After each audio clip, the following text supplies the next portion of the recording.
নতুন আশা, নতুন প্রাণ, নতুন হাসি, নতুন পান, নতুন সকাল, নতুন আলো, নতুন দিক হোক ভালো। দুঃখকে ভুলে যাই, নতুনকে স্বাগত জানাই। সকলকে জানাই পয়লা বৈশাখের আগাম শুভেচ্ছা। সকলের নতুন বছর খুব ভালো করে কাট, জীবন ভরে উঠুক সুখ ও সমৃদ্ধিতে পূর্ণ। তাই আবারও সকলকে জানাই সায়ন্তনীস কিচেনে স্বাগত। নতুন বছরের শুভারম্ভে বাঙালি আয়োজন বেশ রাজকীয় ব্যাপার, তাই আমি তার মধ্যে একটি রেসিপি তোমাদের কাছে শেয়ার করব। বাঙালি পদে সকলের প্রিয় এই রেসিপি, তাই তোমার আমার সকলের ভালোবাসা চিংড়ি। তাই চিংড়ির সাথে এঁচোড় থাকলে মন্দ তো হয় না, তাই আজ বানাবো এঁচোড় চিংড়ি। আমি এখানে দেখো খোলা ছাড়ানো 1 কেজি 200 গ্রামের মতন এঁচোড় নিয়ে নিয়েছি। পেঁয়াজ কুচি নিয়েছি, 500 গ্রাম চিংড়ি মাছ নিয়েছি। চিংড়ি মাছটাকে খোলা ছাড়িয়ে পরিষ্কার করে নুন হলুদ মাখিয়ে রেখে দিয়েছি। আদা রসুন বাটা নিয়েছি, কাঁচা লঙ্কা বাটা নিয়েছি, নিয়েছি 2খানা টমেটো, নিয়েছি অল্প পরিমাণে আলু। এরপর আমি এঁচোড়টাকে নুন হলুদ ও সর্ষের তেল মাখিয়ে রেখেছি। এরপর প্রেসারে আমি এঁচোড়টাকে ভালো করে সিদ্ধ করে নেব। সিদ্ধ করার জন্য আমি প্রেসারে 2টো সিটি দিয়ে বন্ধ করে দেবো প্রেসার কুকারটাকে। এরপর দেখো এঁচোড় সিদ্ধ হয়ে গেছে। অন্যদিকে কড়াই বসিয়ে দিয়েছি। কড়াইতে বেশ খানিকটা দিয়েছি সর্ষের তেল। তেল গরম হয়ে গেলে চিংড়ি মাছগুলো ভালো করে ভেজে নেব। তবে হ্যাঁ, চিংড়ি মাছ বেশি কড়াভাবে কোনোভাবেই ভাজা হবে না, হালকাভাবে নরম করে ভেজে নামিয়ে রাখবো একটি পাত্রে। চিংড়ি মাছ ভাজার তেলেই আমি আলুগুলো ভেজে নেব। দেখো আলুর মধ্যে দিয়ে দিয়েছি নুন আর একটু হলুদ।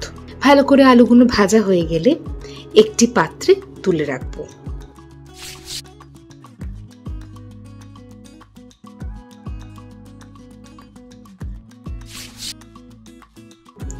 অন্যদিকে আমার এঁচোড় সিদ্ধ হয়ে গেছে। সেই এঁচোড়গুলোকে আমি তেলেতে একটু নাড়াচাড়া করে তুলে রাখবো একটি পাত্রে। এরপর আবার কড়াইয়ের মধ্যে তেল দিয়ে তেলটা গরম হয়ে গেলে পেঁয়াজ কুচিকে দিয়ে দেবো। এরপর পেঁয়াজগুলো ভালো করে ভেজে মাঝখানে তেলের মাঝখানে ফোড়নে দেবো হচ্ছে শুকনো লঙ্কা, তেজপাতা ও গোটা গরম মশলা। গোটা গরম মশলা আমি এখানে ব্যবহার করেছি দারচিনি, লবঙ্গ, ছোট এলাচ। এরপর ভালো করে মিশিয়ে নিয়ে দিয়ে দেবো আদা রসুন বাটা, এরপর দেবো কাঁচা লঙ্কা বাটা। সমস্ত মিশ্রণ ভালো করে মিশিয়ে কষাতে থাকবো। কষানো হয়ে গেলে দেবো টমেটো পেস্ট। তবে এখানে একটা কথা বলি, আমি এখানে টমেটোর সাথে আমি 7 থেকে 8 টুকরো কাজু বাদাম দিয়েছি। কাজু বাদাম আর টমেটোটা একসাথে পেস্ট করে রান্নার মধ্যে দিলাম। এরপর সমস্ত মিশ্রণকে ভালো করে কষি। যেই তেল ছাড়বে তখন দেবো হচ্ছে শুকনো লঙ্কার গুঁড়ো, দেবো স্বাদ মতো নুন ও হলুদ গুঁড়ো। দেখো ভালো করে কষিয়ে নিচ্ছি, মশলাটা ভালো করে মিশ্রণ করে নিচ্ছি।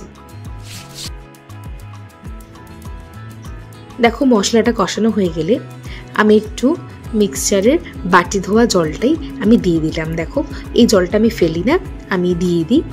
এরপর আমার ভাজা আলু রাখা আছে, ওই ভাজা আলু মশলাগুলোর সাথে আমি কষিয়ে নেব ভালো করে। দেখো দিয়েও দিলাম আলুগুলো। এরপর ভালো করে কষিয়ে নিচ্ছি।